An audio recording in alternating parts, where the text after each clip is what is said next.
gentlemen, boys and girls, children of all ages.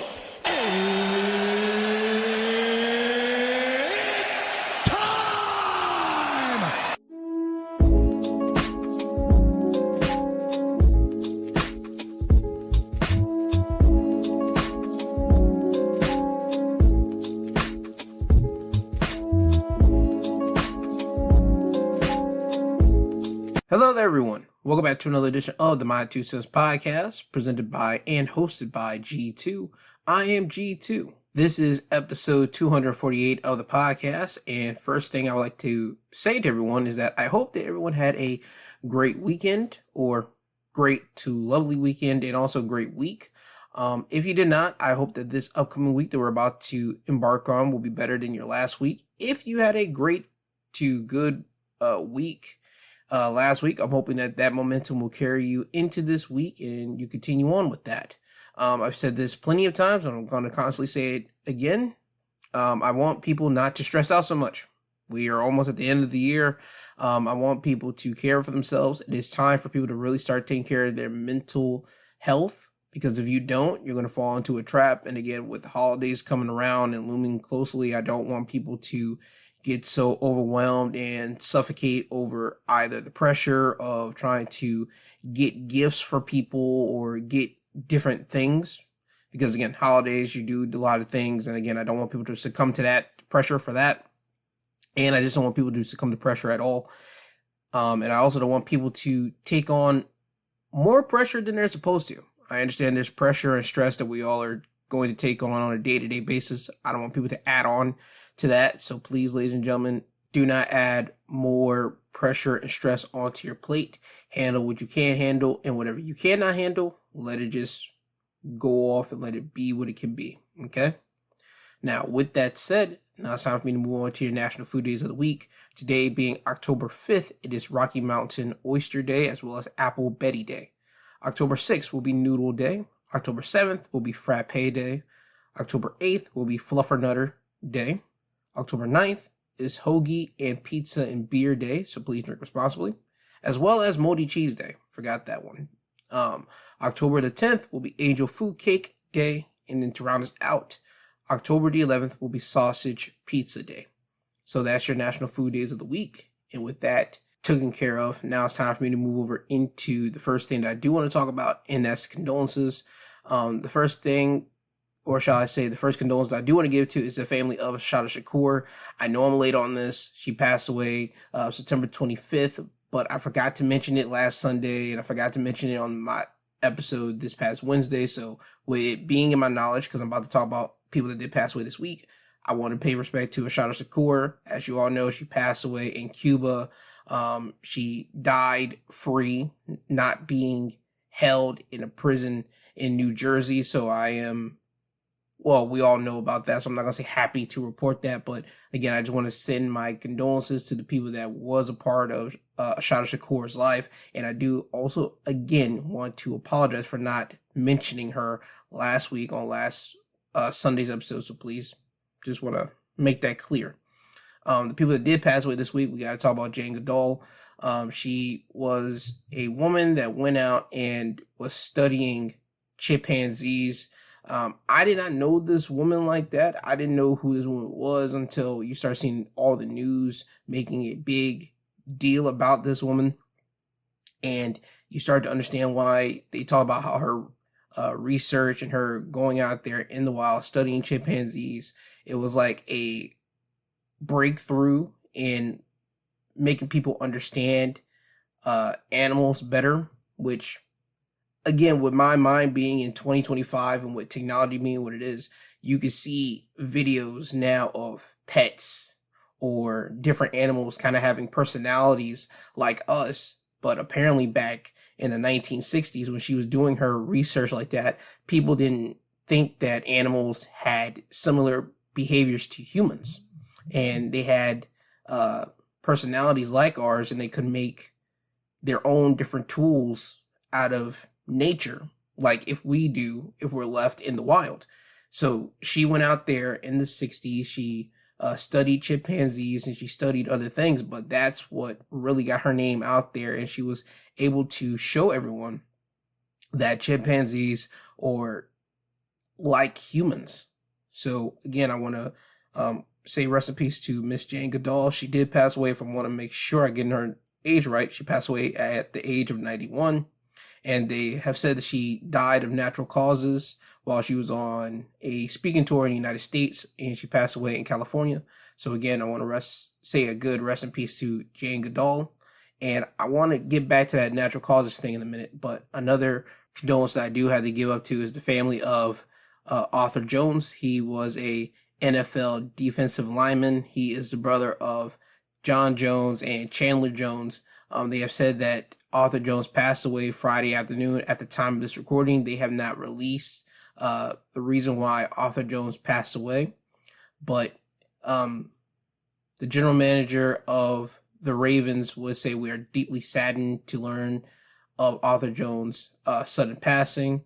Arthur Jones' presence was a gift to everyone he encountered. His big, bright smile, infectious energy, and eternal positivity created a presence that continuously uplifted others.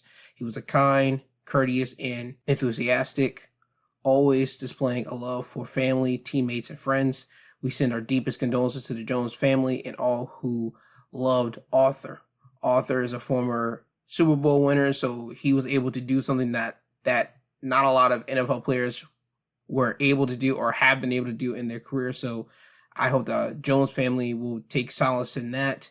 But as I said, he passed away at the age of 39, and as of right now, they have no details regarding his passing. So again, I do want to give love and condolences to the family of Arthur Jones, which is, again, the brother of John Jones and Chandler Jones. So again, rest in peace, Arthur Jones, and also rest in peace to Miss Jane Goodall. And I want to get back to that natural causes thing. I was driving and I was thinking about natural causes. It just popped into my head. I really wish we find out exactly what natural causes is. I think when people say natural causes, that means it was never ever reported that they ever had any type of heart attack, they never had any type of clogged artery. There was nothing going wrong with them health-wise, right? And that their body just suddenly just decided that it was time to go. I would love for us to really define what natural causes really is, because we question a lot of things, but for some reason we don't ever really get to the root of what a natural cause is. I just think right now, I think natural causes whenever your internal spirit decides to say, "Yep, I'm tired, we're done here," and just tap out and just say, "We're gone." And sometimes it happens whenever you're 91, like this woman here, Jane Goodall, or sometimes it happens when someone's like 20 something and 30 something. And those are rare rarities. But when it happens, it's a shocking and a mind twister for everyone. So I would love to really get a real good understanding what natural causes really means and what it is, because right now we just slap natural causes onto something that we just say like, all right, natural causes. Because if it's an old person, okay, it was natural causes. They didn't have nothing going on with them. It was just time for them to go. But there needs to be something. Because again, we can always find something, whether it's a heart attack for certain individuals, a tumor, or they have underlying cancer diagnosis that they didn't know about, or something always has been reported or diagnosed about someone whenever they pass away. But always when it comes down to a natural causes situation, we always just slap that and we never really question it that much. But again, I'm going off on a tantrum. It's just something that just piqued my interest. I don't know why, especially whenever this woman passed away at 91, but it just did, and I just got to get that out right now. But again, those are the condolences that happened this week, at least in media-wise. So with that, moving on for the condolence piece, it is now time for me to talk about stuff that happened in the news this week. And before I get over into the United States news, I want to talk about something that happened over in the UK, more specifically England. CBS News would write about it. They would say police on Saturday were questioning 6 people arrested on suspicion of terror offenses after an attack on a synagogue in northwest England that left 2 men dead and the British Jewish community shocked and grieving. There was a 35-year-old man that was shot dead by police on Thursday outside of a synagogue in Manchester after he rammed a car into pedestrians, attacked them with a knife, and tried to force his way into the building. 3 men and 3 women, aged between 18 and their 60s, were arrested in the greater Manchester area on suspicion of the commission, preparation, and instigation of acts of terrorism, as police work to determine whether the attacker worked alone. Congregation members Melvin Kravitz, 66, and Adrian Doby, 53, died in the attack on Yom Kippur, the holiest day of the Jewish year. Police say that Adrian was allegedly shot by an armed officer after he and other congregants barricaded the synagogue to block the man from entering. 3 other men were hospitalized with serious injuries. Now, the man that tried to enter the building that ultimately ended up getting shot was Jahid al-Shami. I'm hoping I'm saying the man's name right, but neither way, he's dead.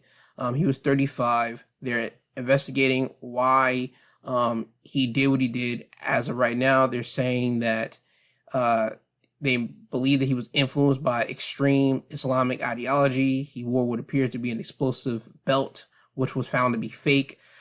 Listen, I'm not going to go all into that because I don't know UK politics, but I'm going to say this right now.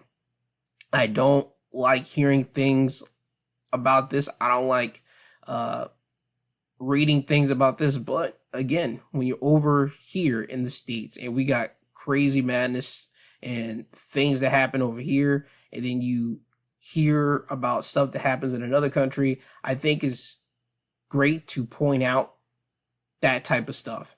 You have to report on that type of activity. You have to let the American audience know what's going on, because once again, we think we have it bad here, and in certain places around the world, there's other people that's doing bad things, if not worse things than us.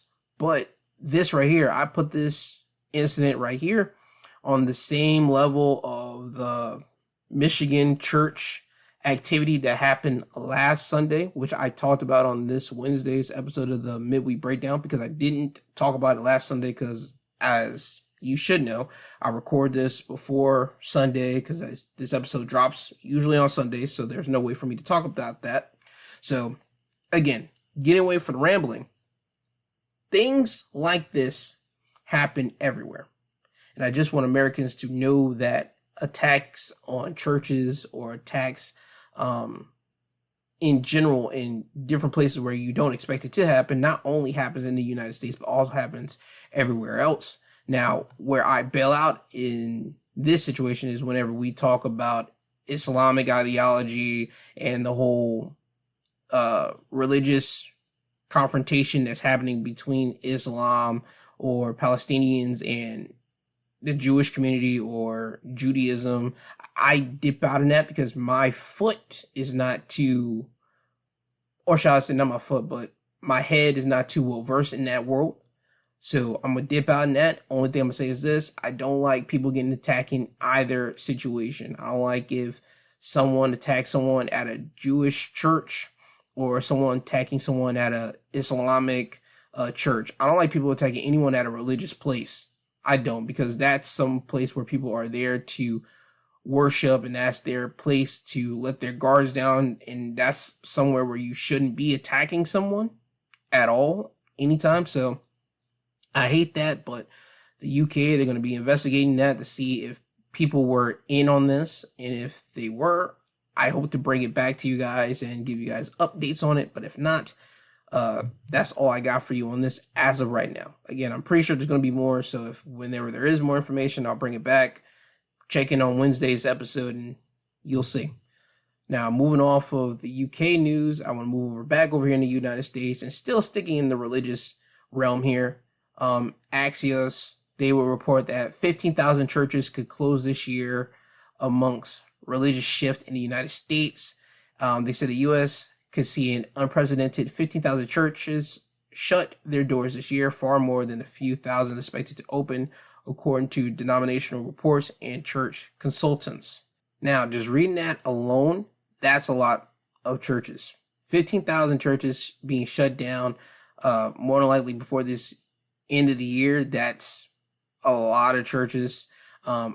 I don't know how many churches are actually open in the United States, so let me start right there. We could probably have 200,000 churches, and 15,000 churches being knocked off really isn't that big of a number, at least in the grand scheme of things. Or let's just say we have 100,000, 15,000 being knocked off. I can see that being a big deal, but I just don't know. The point being is this: 15,000 is a big number, and especially when you're dealing in the religious realm of people needing something to believe in, believing in the spirituality of things. Hearing that 15,000 churches could close this year, that should put people on alert. And I do want to at least throw this out there to people. If you were born in the 80s or in the early 90s to late 90s, I hope people know that people are starting to see the shift in things. Because if you were born in the late 90s like myself, and I'm pretty sure if I had my brothers here, they would attest to this too. When you would watch television in the morning on a Sunday, when you try to turn to a lot of different shows, it would usually just be church popping up on your television screen. You were safe away from that, like whenever Nickelodeon or Cartoon Network or stuff like that. But whenever you try to go to ABC, CBS, or BET, or other different TV channels, you will either have gospel on, there will be church services on, stuff like that. That would happen on Sundays. Now, with the world being what it is, you got streaming, you got people kind of moving away from church, and they just want to just be more of a spiritual based thing, like myself. I don't really go to church that much. I just get up, talk to God in the morning, and I go about my business. I think people are moving more into that realm. People aren't really going into the buildings like that. People aren't really trying to do what their mothers and fathers did on the Sundays or the Wednesdays, Fridays. It all depended on if your church had like midweek services. But people aren't really doing that as much as they used to do in the early to even late 2000s. I want to say the shifts really started to happen probably like in the mid 2010s, where people started to really shift away from the church, and the numbers started to dwindle in this. And again, I haven't did any research on this. This is just me looking at the churches that I know I used to go to. And if you look at them now, again, the attendance has shifted. It hasn't been as much as it used to be. You still got some churches that have the big numbers, like the big mega churches. You're going to keep numbers still flowing in that because people will go to those type of big places because of the location, because of the building, because of the amenities that you can get inside those big mega churches. Like, again, certain places might have snack bars, coffee station, all that type of stuff to get yourself together before you actually go inside the building for your worship situation. But all your local mom and pop type of church houses, those places are starting to shut down.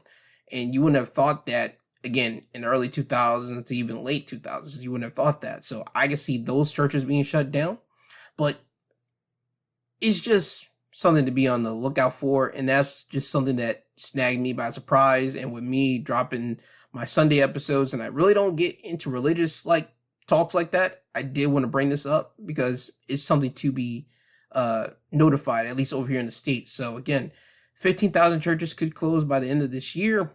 I just want to let people know that. So with that said, now getting off of the church, I do want to move over into politics. And before I do that, I always got to give this little caution voice note. So without further ado, let me say it right now. The thoughts and opinions you're about to hear are coming directly from G2. No one else. This thoughts and opinions come directly from me. I am not a Republican. I'm not a Democrat. I'm not none of that. I don't ride with any political side. I think right now, more than anything, political warfare is nothing but that, just warfare. I think that this is nothing but stage performance for the regular 9-to-5ers, the people that really don't pay attention to politics like that, that just watch the news, hear something, and they get upset. I think that's where we're at right now. But the people up there in the Senate, the House, I think they are buddy, chummy with one another whenever they're not having cameras in front of their faces. That, again, that's just me, my thought process, my thoughts on that. But again, I have to say this now. The thoughts and opinions you're about to hear of anything politic or anything political, it is not Republican based, not Democratic based. It's nothing but just straight up G2's thoughts and opinions on it, all right? Just want to make that perfectly clear. Now, with me having that voice note out there, let's talk right into it. NBC News will report this, that Trump administration offering some unaccompanied migrant children $2,500 to self-deport, according to a memo.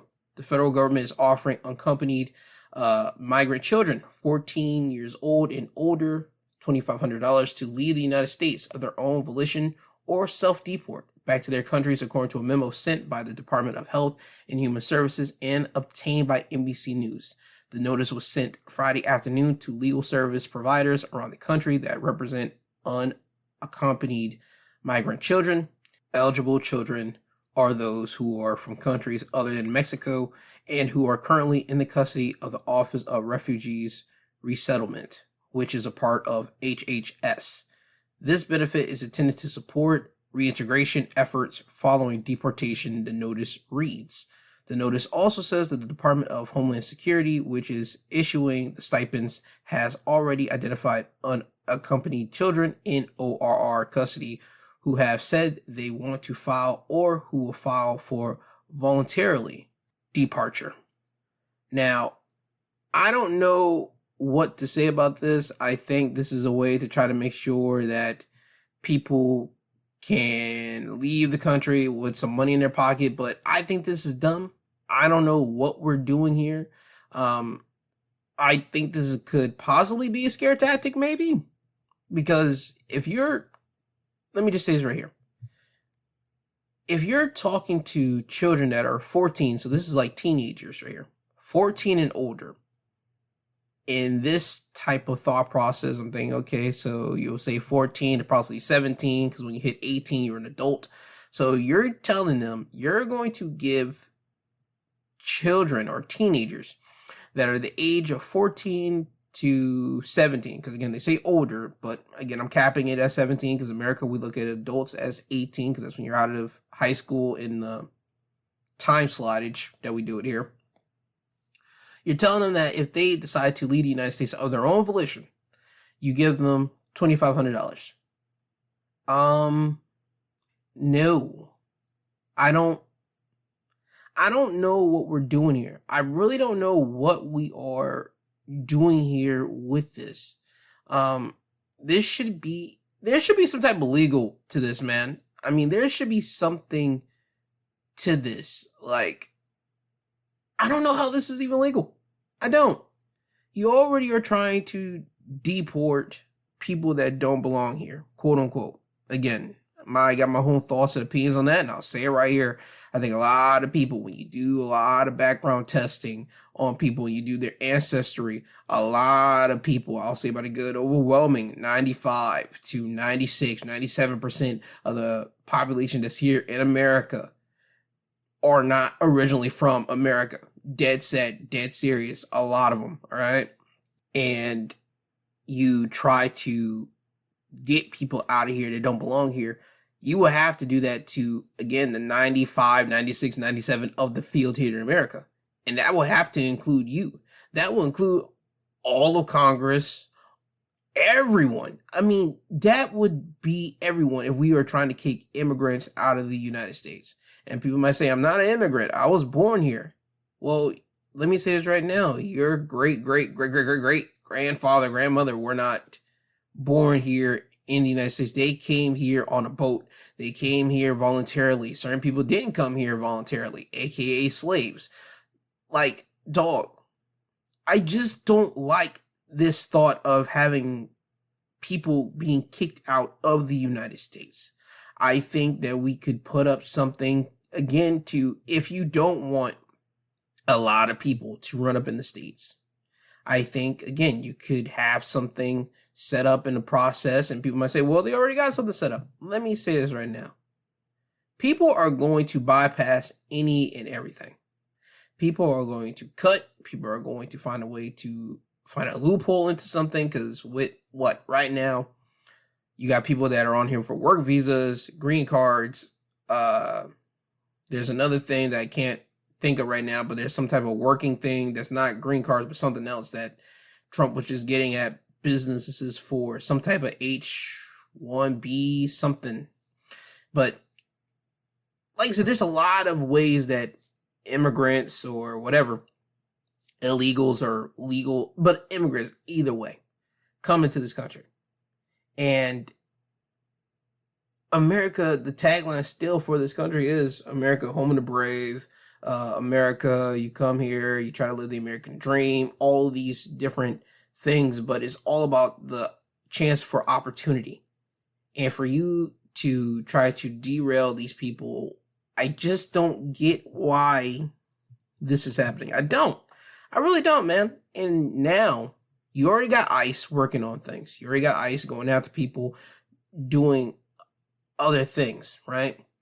Now you're trying to throw out a money thing to 14-year-olds to, again, I say 17-year-olds, but they just say older.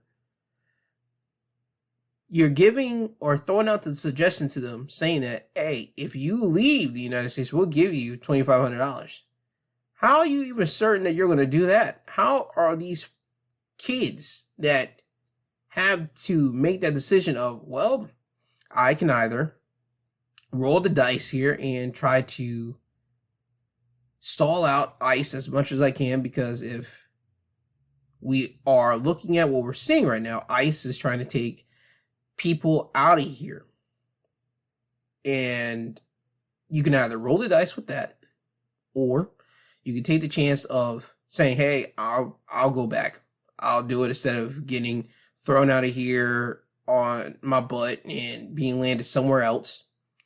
And if I self-volunteer, I can get $2,500. And I probably can go back to my country with it, do something with that, probably have more. It'll probably be worth more over there than it is over here, because, again, you don't know what the currency exchange is for American dollars to other people's dollars. Again, I don't know, because that's not my thing. You're giving them that option, but it's still fear for fear, because you have no idea if you're going to get that money. That's just something that's just being thrown out right now. Again, I don't know if this thing is even legal to even run like this, to be honest with you. I don't see how you try to entice these kids, these teenagers to get themselves out of here. I just don't. I don't know how this is legal. It could be legal, and it's just what America's trying to do, just so that you won't have ICE running up in your town. Again, I don't know, bro. This will be very weird if this thing actually does come to pass and they're actually really doing this. But right now, I just want everyone to know that the Trump administration is throwing out the notion and saying that they're going to give $2,500 to migrant children that are 14 and older to leave the U.S. and you'll get $2,500.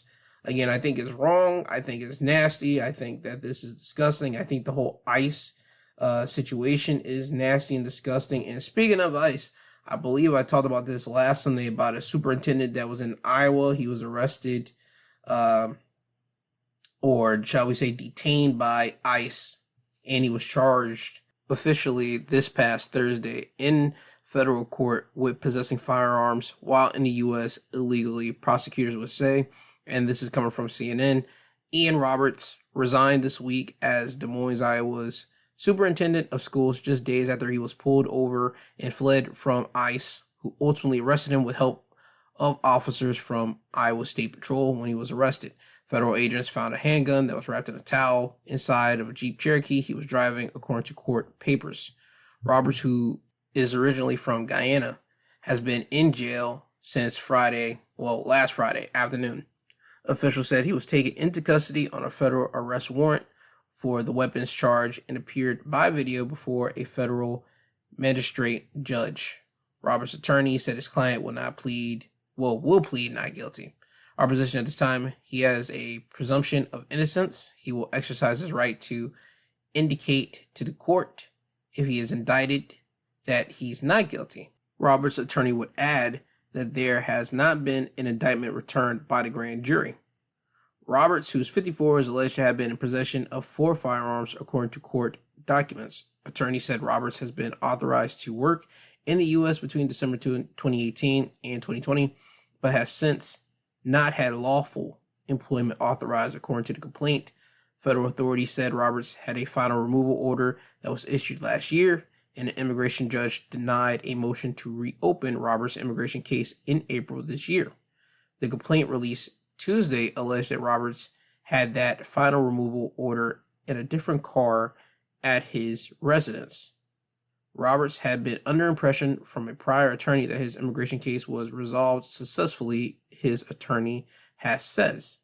It has been my pleasure to represent you throughout this process, and I am pleased to report that your case has reached a successful resolution, a Texas attorney, Jacqueline Gonzalez, wrote on March 27.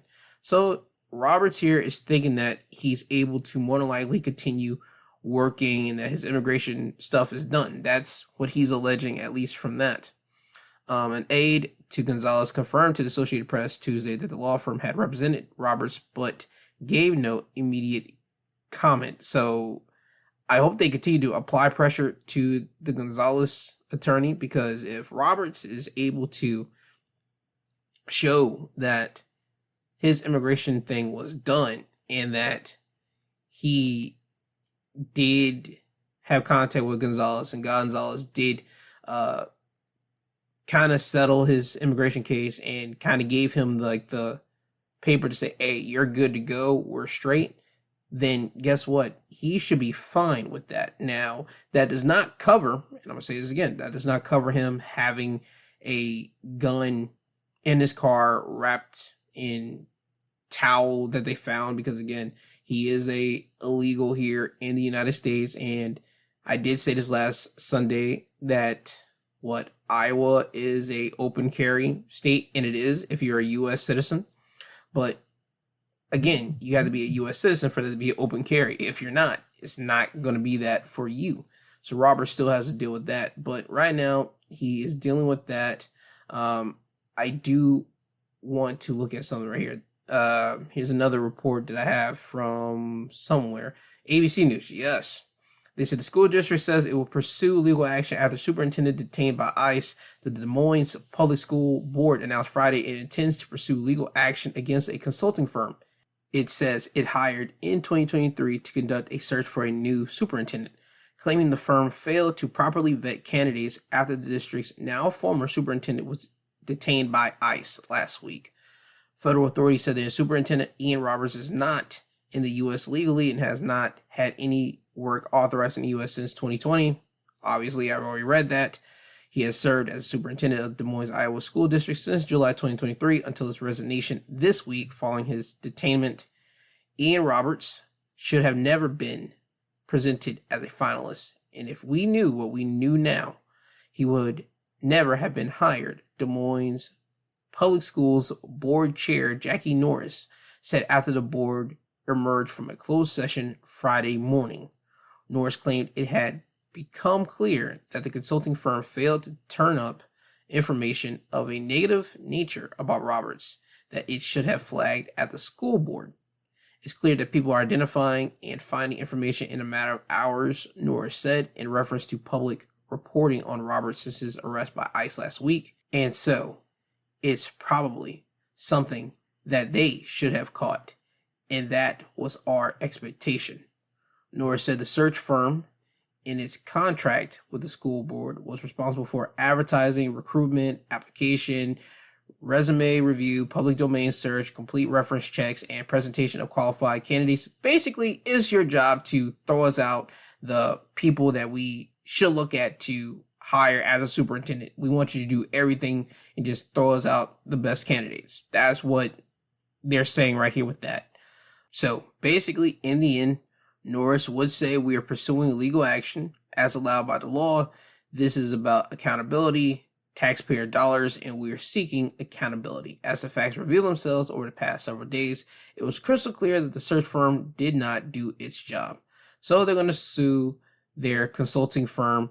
And hey, man, it is what it is with that. This is why I say schools should more than likely do their own searches, but I understand why they can't, because they're understaffed and they're doing this and they're doing that. So they just rather pay someone else to find a superintendent for them. But listen, with the current administration that we're in now, you got to do your own stuff, because if you don't, you might, quote unquote, hire someone that's illegal, someone that doesn't have work papers, that isn't qualified, which is still kind of crazy to me, because when you look back at what I said last Sunday from the reports that I mentioned, there was, again, 50-50.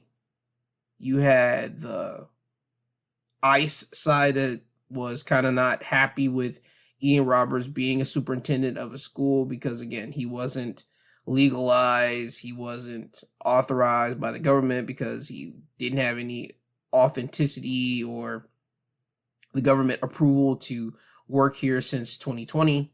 But whenever you go and, I reported this, talk to certain individuals of that community, they talked about how Ian Roberts was there for students, there for staff, there for that being there for that community. So he had to do something right, since he was there for about a year and possibly a half, almost 2 years. So I mean, there has to be something there with that. If he was evil, they would have got him out of there. I would have thought that. But again, man, there's still a lot of stuff that's going to be happening with this, but I just want to give an update on the superintendent case that I did talk about last week, because that's something to talk about here. Continuing on, still in politics here. This week, CBS News will report that a judge fined the Trump administration unconstitutionally targeting pro-Palestinian students. A federal judge in Massachusetts on Tuesday ruled that Homeland Security Secretary and the Secretary of State violated the First Amendment by targeting pro-Palestinian students for deportation in order to strike fear into international students and curb lawful speech. In a 161-page decision, U.S. District Judge William Young delivered a blistering assessment of the Trump administration's efforts to pursue international students who express pro-Palestinian views on college campuses, which he said was constitutionally protected speech. The judge, appointed by former President Ronald Reagan, was unsparing, not only in his views of Kristi Noem and Marco Rubio's actions, but also of President Trump, who he said approves of truly scandalous and unconstitutional suppression of free speech on the part of two senior administration officials. So this judge is not liking President Trump's administration of targeting pro-Palestinian students, which I don't think no administration should be doing that, especially whenever it's just students just talking about their viewpoints. This was something that you guys got upset about, the whole Charlie Kirk thing. Because what was Charlie Kirk doing? He was going to campuses, spitting his viewpoints, debating with people, all that type of stuff, right? And now, again, I hate to even mention Homeboy's name because I don't really like to even speak about Homeboy, because I didn't whenever he was alive, but got to do it because it's relevant right now. You guys try to suppress, or you guys were saying that other people were suppressing your guys' views, your guys' thoughts on things. And you being the president, you're trying to suppress a whole group of students' opinions on something. And again, this isn't something that's happening over here on the United States. I'm talking about the whole Palestine-Israel thing. That whole legit war efforts is happening over there. You just have people over here on the States supporting or being on the complete opposition of Israel or on Palestine. That's all we have over here. You don't have people really like trying to shoot off or blow someone up. I could be wrong about that, because there could be some reports of people really shooting other people because of their belief on Israel and Palestine. But I don't think we have people blowing each other up over here. Like, we have people over there. And I mean that over there in Palestine and Israel, you have people blowing up over their views and their beliefs and who they are over there. Over here, you might have a couple shootings. I will take that back. Over here, you might have a couple shootings, but I do not agree in that viewpoint. My views are always of, hey, have a talk. If you are different from one another, we have different viewpoints. Let's try to sit down with one another and try to see what we actually can agree upon and see what we can. If we do disagree on something, let's see if we can come to a common ground, at least on something about it. But for you to be the president in your administration to target a group that's just talking about something that's pro something of that magnitude, I think that's wrong, and I'm glad that this judge is saying that that's wrong and that you're violating their First Amendment. So again, I'm glad to have seen that. I'm hoping that this will stop Trump and his people from doing it, but we'll see what happens there. Here's something else. Again, sticking in politics. NBC News would report that Apple removes Ice Block. This is an app after criticism from the Trump administration. Apple said Thursday it's removing an app that allowed users to share information about sightings of ICE agents, which the head of ICE had criticized. I knew nothing about this. Let me state that once again before I continue on. I knew nothing about this app. I wish I did, because if I did, I would have promoted it on here and I would have said, yo, get the Ice Block app. I would have, but anyway. Ice Block was removed from Apple's App Store along with other apps like it. Apple said, we created the App Store to be a safe and trusted place to discover apps, Apple said, based on information we received from law enforcement about the safeties risk associated with Ice Block. We have removed it in similar apps from the Apple Store. That's garbage. That is complete garbage.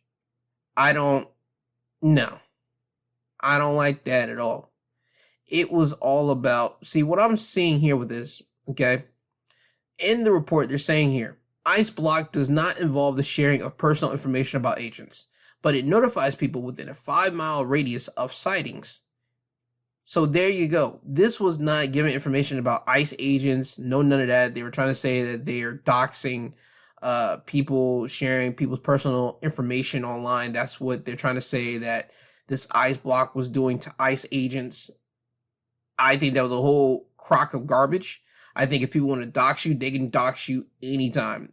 It doesn't take much for anybody in the society now more than ever to really just dox someone if they want to find you out and find all your stuff.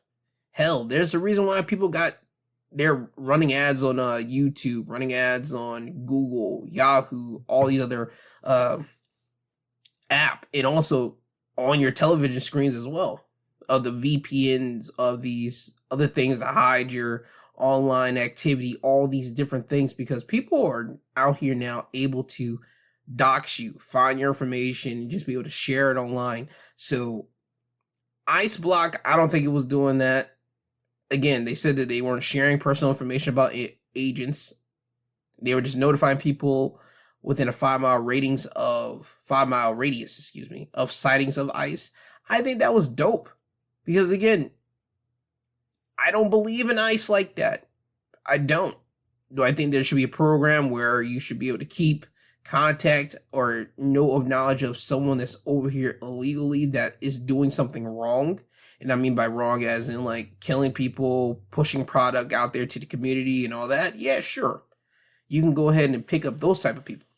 But if someone's illegal and they came over here to the States and they're working a job, they're not causing problems, they're really just trying to do the American dream in their eyes, and the eyes of which America has constantly been selling to all the other countries, I think they shouldn't be picked up and thrown out of here. I really don't think so. So that's my whole deal with ICE. Again, if they're over here doing something terrible, and I mean, you know what terrible is, then get them out of here. Go ahead and do it. But if they're not, dog, let them stay around. And I think a lot of people weren't doing anything wrong. I think a lot of people were just literally being 9-to-5er workers out here in the States. And again, with the regime that we got here, this regime is completely moving things around from the first time he was in office. And we're we're seeing it. And again, I wish I would have knew something about this ice block app. I wish I did, because I ain't gonna lie to you, I would have said, yo, get the ice blocker, get it, because so you guys can talk and tell whenever you see ice around. I would have said it. I would have. I'm not gonna try to lie to you and say, oh no, I wouldn't have said nothing. Oh, I would have, because again, I don't think something like this should exist, but it is what it is over here in the States. And I believe that's everything that I do want to talk about here. I hope that more people will find discreet ways to create another app like this and not call it something like Ice Block. Call it something else that the government won't catch on to until it's way too late. I'm pretty sure people are doing that now, to be honest with you. But yeah, man, I hope someone else creates something like this again so more people can be aware of when ICE is coming around. But I think that's everything technically in political news I do want to get into. So with that, moving off of politics, I do want to move over into still staying in the government, though. We are in a government shutdown. It started Tuesday night. I did not know when I dropped my midweek breakdown episode whether there was going to be a government shutdown or not. But as you can tell, over here in the States, there's a government shutdown right now. I feel sorry for all the government workers, the federal workers, because they're not going to get paid. They're not. As this government shutdown is continuing happening, the only people in the government that are still technically going to get paid are literally your government people that are in the suits, like your senators, your congressmen, congresswomen, all them people. They're still going to get paid. The people that you know are supposed to kind of like make the bills and make sure that the government shutdown doesn't happen, so you guys, the 9-to-5ers, can get paid. Nah, they allow this stuff to happen and they're going to get paid while you're not. That still sucks. Just want to throw that out there too right now. I want to read you guys something here. And what I'm about to read has been confirmed by ABC News. They will say that the Office Management and Budget, OMP, encouraged federal employees across the government, including the Departments of Labor, Justice, and Education, to create out-of-office email messages denouncing Democrat senators for causing the government shutdown, and they say multiple sources confirmed to ABC News. In addition to public statements on federal websites blaming the radical left for the shutdown, out-of-office automatic replies from the Department of Labor said the following: unfortunately, Democratic senators are blocking the passage of H.R. 5371 in the Senate, which has led to a lapse in appropriations.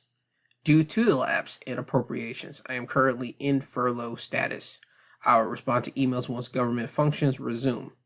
The text of an email template provided to furloughed Department of Labor employees said, "That is nasty work at its finest. We're just going to be putting the whole blame on Democrat senators instead of making this a whole thing. Say senators are having a disagreement." That is what's really happening. Again, for the people that don't know, the Democrats are trying to make sure that people keep their Medicare. People are going to have their Medicare get cut, or Medicaid, however you want to call it, but basically your health care get cut. They're trying to make sure that stays with the people that have it, while apparently the Republicans are trying to take some stuff away from you guys. And again, that's nasty work. That's nasty business.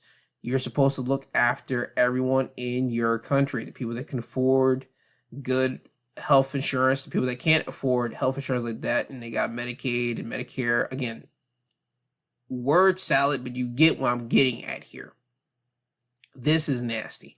I don't like that we're just putting it all on Democrat senators. This should be a whole thing. This should be senators in general. And again, I state this because I am waiting for the civil uprising from the people. I don't care whether you are a 9-to-5er that's Republican or 9-to-5er that's a Democrat. I want people to come together and start getting at their senators and get at them and question them what's going on, questioning why they aren't getting paid, why their senators are going to get paid. Question them on, okay, if you're going to get paid, are you going to split your pay with everyone that isn't going to get paid right now? Because you guys make the bills, you make the laws, and you guys are the reason why we aren't getting paid, but somehow you guys are getting paid. That's not right. I'm waiting for the big civilian uprising. That's what I'm really waiting for. And that's the reason why I keep on mentioning this government shutdown. And I'm mentioning your senators, mentioning your governors, mentioning those people that makes the laws that's up there in Washington, all of that. Because, again, I've said this before, this is nothing but a smoke screen, a smoke show in front of the regular 9-to-5ers. Those people up there are friends behind the scenes when the cameras are off and all that. Yes, there might be some people that detest others, but I'll say about a good 80% are probably good friends, or at least have some nice cordial meetings with one another. So this right here, this whole government shutdown thing is nasty work to regular 9-to-5ers, to government workers, and I wish that there would be a big civilized civilian uprising, and I just can't wait for that day to happen, because it will. One day it will happen. So again, good luck to all the people that are out there that are government workers that aren't getting paid, and I hope that that does change for you guys, truly. Now, moving off of that, I do want to go over into New York, and I want to talk about something that I don't know if a lot of people saw, but I'm pretty sure you should have saw, or at least been notified of this. There was a part of a building that got blown off in New York. This happened in the Bronx. They're saying that this was a safety system failure. And if you check out the photos of it, you see like there's a building standing tall in like a good quarter, like in the corner piece of the building has been completely blown to smithereens, and they're kind of looking into it right now. This is coming from the city.nyc. They're saying investigators are looking into whether a safety system failure in the boiler of a Bronx public housing building allowed gas to build up inside the boiler chamber and travel up a 20-story chimney. A breakdown that triggered a massive explosion when a technician flipped the switch to turn it on, the city has learned. In addition, the city has also learned that there was another explosion in that same boiler room at the Mitchell houses in Moat Haven about 4 years ago. In that incident, the gas built up in the chamber but did not escape in the chimney, so the explosion was contained within the boiler, according to a source familiar with the matter who spoke to the city on the condition of anonymity. So what they're saying is you guys need to check your boiler, probably in New York City. I'm not certain how it is in other states, California, Texas, Florida, all that type of stuff whenever it's like cold or anything, but New York, it is starting to become fall season. I've heard people are probably starting now to get their sweatsuits together, their winter, fall, like clothing together. Because again, it does get cold up there, right? And they want their homes to start being warm, so they're going to start flicking on their boilers to make sure all that's good. But people need to start hiring technicians and all that to make sure your boilers are straight, make sure everything's good. Hire technicians out there, because when you see the video and you see the aftermath of it, you just wonder in like amusement, not just say amusement, but like amazement, how that building didn't come like all the way completely off. Because again, that when you look at the video and photo of it, you still see like the sides of the building still standing. It's just that one corner of this building that's just like literally just blown to smithereens. So for anybody out there in New York that's in any type of apartment buildings, whether it be in the Bronx, Queens, anywhere like that, I would say probably speak to your landlords or someone out there that's does those type of things and see if they could check your building's boiler and make sure that doesn't happen to your apartment complex or apartment building. So that's just my little safety thing for people over there in New York, and for anyone else out there that has any type of boiler or something in your home. Just want to throw that out there. What else do I want to make mention? Oh yeah, Sean Combs, Puff. He was sentenced this past Friday, and he was sentenced to 4 years in prison. Sean Combs was sentenced to just over 4 years in prison on Friday after being convicted of transporting women to participate in drug-fueled sex marathons. Okay, cool. He was looking at 11 and some odd years. That's what the prosecution was hoping that the judge would give Sean Combs.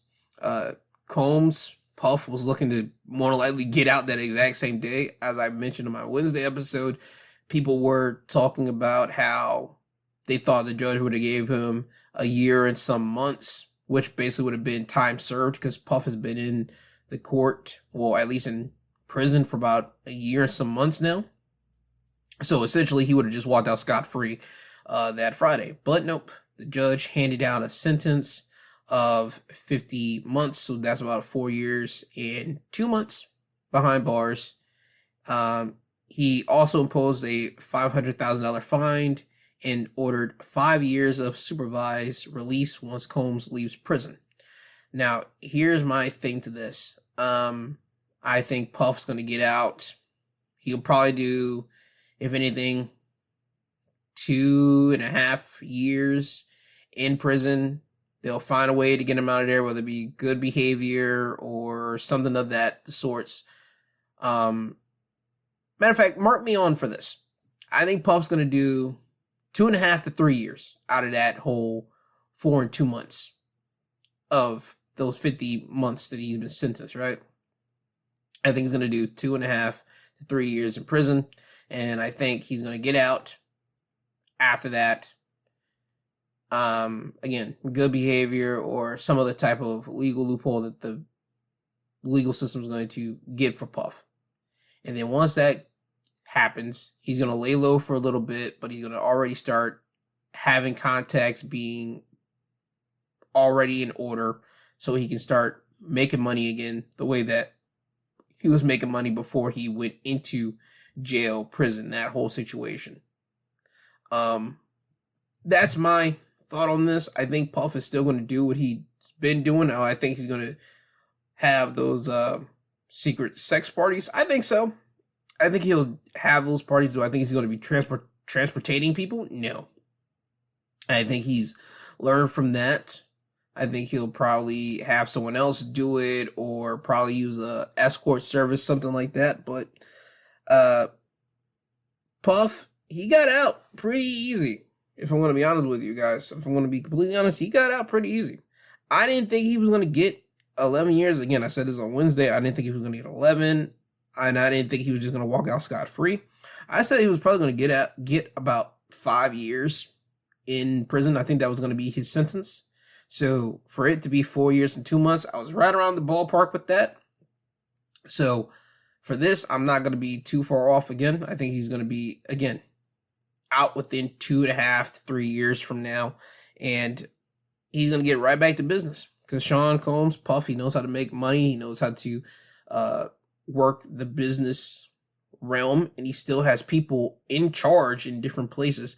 Whether they want to come out and admit it or not, that's just the thing. But Puff, he's going to be out. He's going to be making money, still doing what he's got to do. But do I think he's going to be a public-facing person the way that he was for all these years? No. I think he'll be a behind-the-scenes guy for years to come. And then once we found our next big villain to actually hate in the media, not 2 or 3 years later, nope, I'll say probably 10 years later after he gets out, we'll probably see Puff back in the public limelight. And then everybody will once again embrace him because people will, at that time, have forgotten about Puff Cassie video until Puff walks out, and then only a small percentage of people will remember it. But more or less, people will be happy to see Puff back in the limelight. And he'll be able to go back to do what he was doing before. Again, doing alcohol deals, making clothing, all this type of stuff, because people will be ready for it by that time happens. Anything else that I do want to talk about before I close today's episode? Oh yes, Cardi B, Nicki Minaj. I just want to say this for anybody that's been paying attention to that little beef that they've been having for years to come, but really turned up this week with the tweets back and forth. I would say just mind your business in that. Let those two ladies go at it and allow them to do what they do.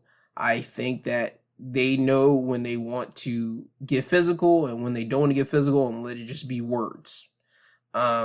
That's my whole thought process on that. I think people need to stay out of that. Let them just do what they do. Watch from afar. But if you don't want to watch, you can just turn your head to something else. Same thing goes with the comedians that's going to be going over to Saudi Arabia for their comedy festival, because I've seen a lot of people like demonize the comedians that took the bag from the Saudis to go over there. Comedians are not your saviors.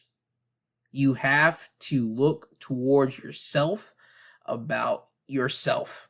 I understand you hold people in high regards, but you got to stop doing that.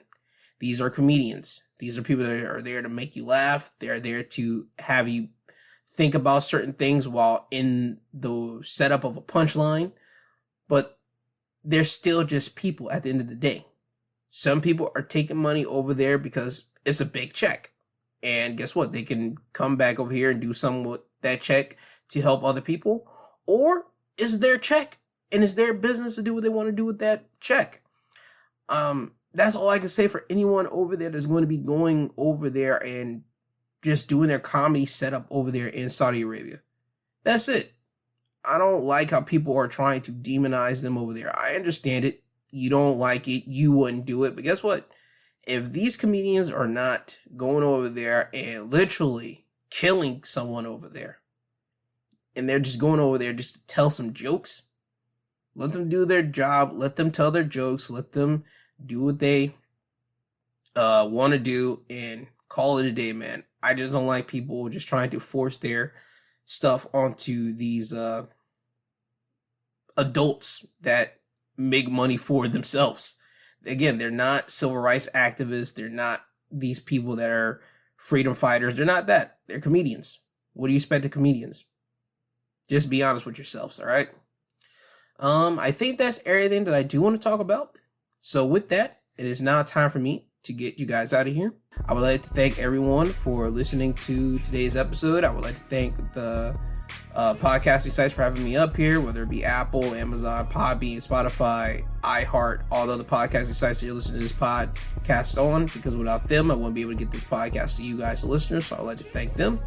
But I would also like to thank you guys, the downloaders and listeners, for listening to me just talk about the different news topics that happened this week.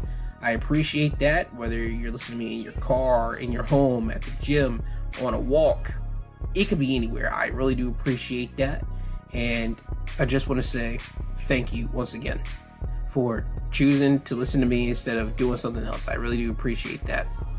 So with that being said, always remember, I love you, I love you, I love you. I love you, I love you, I love you. that is not a gimmick. I truly do love and appreciate every single one of you guys. I want every single one of you to have a great week. You'll hear from me again on my Wednesday episode, my Thursday episode, Saturday episode, Sunday episode. You can pick anyone that you want to listen to. I'll be here. That's just where we're at with this. And I want everyone, once again, to have a great rest of your week. Don't be a dick. Be courteous to everyone that you do come in contact with. And you know what? Pick something out of this podcast or this broadcast right here that you heard from today. Have a conversation with them about it and see what they thought about it. You can play them the audio, or you can just give them a synopsis of what I talked about and just pick their brain to see where they're at with it. Because I want this podcast to be something that people can bring to someone and just talk with someone and get their thoughts about some stuff. That's what I want with this, okay? So have that be a thing I want everyone to do this week, all right? So with all that being said, this has been your My Two Cents podcast, presented by and hosted by G2. He is I am him. This isn't goodbye. This is until you hear from the sweet sounding voice again. And Kanye, could you please take these people home? I'm tired, you tired, Jesus wept.